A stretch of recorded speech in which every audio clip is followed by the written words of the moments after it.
বিসমিল্লাহির রহমানির রাহিম। আসসালামু আলাইকুম। কেমন আছেন সবাই? আশা করি ভালো আছেন। আলহামদুলিল্লাহ আমি ভালো আছি। আজকে একটি ব্লগ নিয়ে এসেছি। গত ব্লগে বলেছিলাম আমি কিছু শপিং করেছি, পরের দিন আমি রান্না করব। এটা হচ্ছে আমার শনিবার আর রবিবারের 2 দিনের ব্লগ একসাথে আমি শেয়ার করতেছি। গত শনিবার আর রবিবারের ব্লগ। আমি এখানে চিকেন বিরিয়ানি করব, চিকেন জাল দিয়ে, তারপরে আলু যা যা দিবার আর কি দিয়ে দিয়েছি। এখন হচ্ছে চাল দিয়ে দিতেছি। আর ওইদিকে আমি আর একটা চুলায় হচ্ছে মিট কারি বসিয়েছি। আমার একসাথে চারটা চুলা হলেও আমি 2টা চুলায় রান্না করি। পিছনের যে 2টা চুলা, এই 2টা চুলায় রান্না করি। আর প্রথমে যে 2টা চুলা, এই 2টা চুলায় রান্না করি না, কারণ নাদিম এসে কুকারের আশেপাশে আর কি হাঁটাহাঁটি করে, এই জন্য আমি রান্না করি না প্রথম 2 চুলায়। পানি দিয়ে দিয়েছি। আমি আজকে কয়েকটা কারি একসাথে রান্না করব। আমার বড় ননাসকে কিছু রান্না করে দেব। আমার বাগ্নিকে আমি আসার জন্য বলেছি যে আমি রান্না করে দিব, ও যেন এসে নিয়ে যায়। আজকে আমার বাগ্নি আসবে। আর হচ্ছে ও আর কি আজকে বলতে শনিবারে এগুলো রান্না করেছি, রবিবারে ও আসবে, এসে খাবারগুলো নিয়ে যাবে।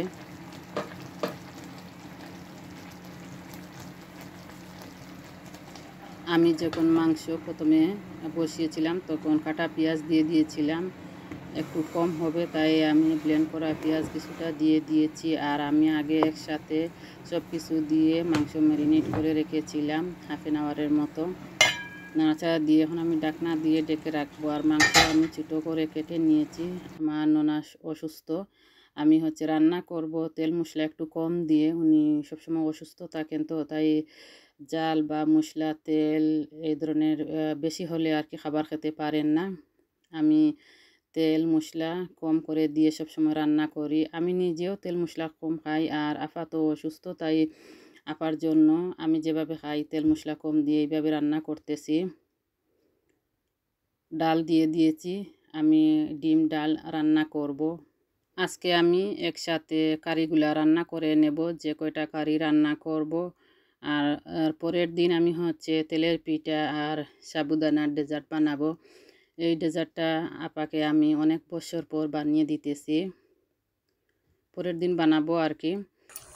এই তো আমি একটু তেল দিয়ে বাগার দিয়ে দিয়েছি মশলা। শিমের বিচি দিয়ে রুই মাছ রান্না করব। আমার ননাস আমাকে ফোন করে বলেছেন যে আমি যেন খুব বেশি কারি যেন রান্না না করি, কারণ এখন প্রচণ্ড গরম আমাদের, এই জন্য। এই তো শিমের বিচি দিয়ে দিয়েছি। শিমের বিচি আমি একটু হলুদ আর কারি পাউডার দিয়ে মাখিয়ে রেখেছিলাম, না হয়তো শিমের বিচিগুলা কালো হয়ে যায় রাখলে। আমি একটু মাখিয়ে রেখেছি শিমের বিচি।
আমার ননাসকে আমি আগে প্রায় সময় এইভাবে রান্না করে দিতাম।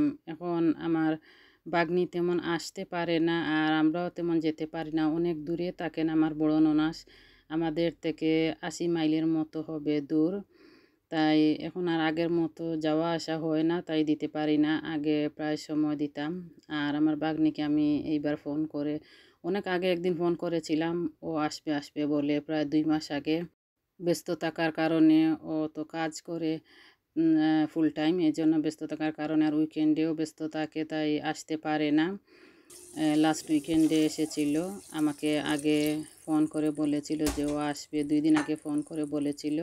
তাই আমি রান্নার প্রস্তুতি নিয়েছি। এইভাবে আর কি আমি বলে থাকি।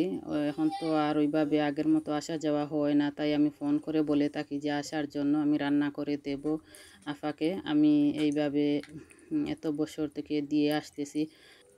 নিজের যদি কোনো কাজ করার ইচ্ছা থাকে তাহলে শক্তি দেখবেন এমনিতেই চলে আসে। ইচ্ছা থাকলে উপায় হয়, এই কথাটা কিন্তু এমনি এমনি বলা হয় না। এটা কিন্তু 100% সত্যি কথা। ইচ্ছা থাকলে উপায় হয়। কাউকে মন থেকে ভালোবাসলে ওনার জন্য যতটুকু করতে চাইবেন করতে পারবেন, এটা কোনো ব্যাপার না। আমি এত বছর থেকে করে আসতেছি। আর অনেকে আছেন যে না, মনে করেন যে শ্বশুর শাশুড়ি শ্বশুর বাড়ির আত্মীয় স্বজনদেরকে এত আদর যত্ন ভালোবাসতে কেন হবে। যে কোনো জনকে আপনি চাইলে ভালোবাসতে পারেন, এটা মনের ব্যাপার।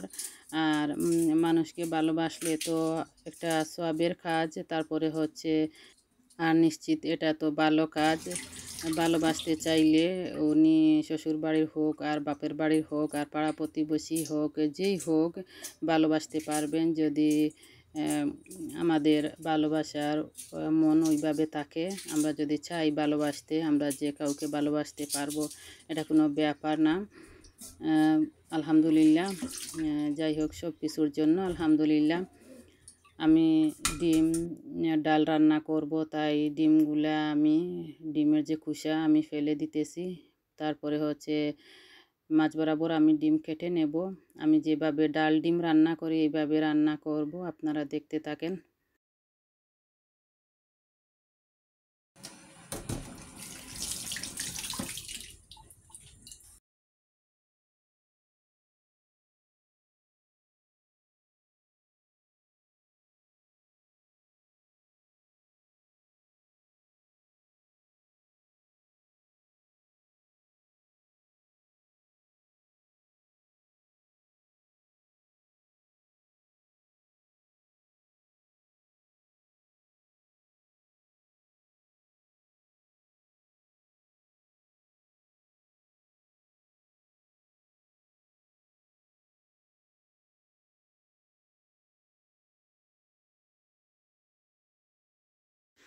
যে খাবারগুলো আমি আমার বড় ননাসকে দেব আমি ফুড কন্টেইনারে নিয়ে নিয়েছি। আমি আরও কিছু রান্না করতে চেয়েছিলাম, কিন্তু আপা একদিন আগে আমাকে ফোন করে বলেছেন যে আমি খুব বেশি কোনো কিছুর জন্য রান্না না করি। গরম প্রচণ্ড, এই জন্য 4টা বাচ্চা নিয়ে আমার কষ্ট হবে, এই জন্য আর কি আপা বলেছেন যে খুব বেশি কোনো কিছু রান্না যেন না করি। তাই আর আমি তেমন কোনো কিছু করিনি, সামান্য রান্না করেছি। এখানে তেলের পিঠাও বানিয়েছি, আর হচ্ছে সাবুদানার যে ডেজার্ট এটা আমি বানিয়েছি।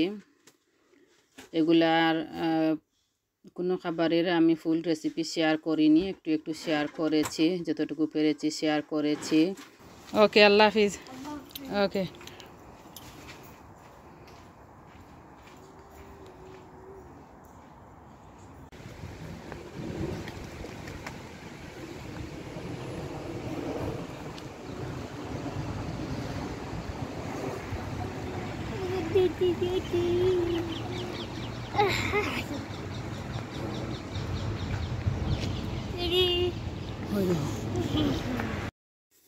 আমার বাগনিকে আমি বিদায় দিয়ে এখন আমরা পার্কে এসেছি। আর ওয়েদার গরম ছিল, কিন্তু ওইভাবে রৌদ্র ছিল না তেমন। হঠাৎ করে অন্ধকার, হঠাৎ করে খুবই রৌদ্র, এরকম ছিল আর কি। বাচ্চারা খুবই বাহানা করতেছে যে পার্কে আসবে, তাই ওদেরকে পার্কে নিয়ে এসেছি। একটু সময় ওরা খেলা করবে, এসেছি অনেক লেটে, তাই একটু সময় খেলা করবে, পরে আমরা চলে যাব।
Nadim, come.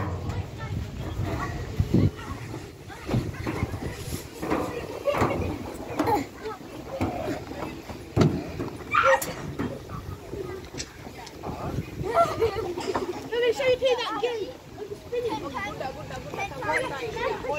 Hold tight.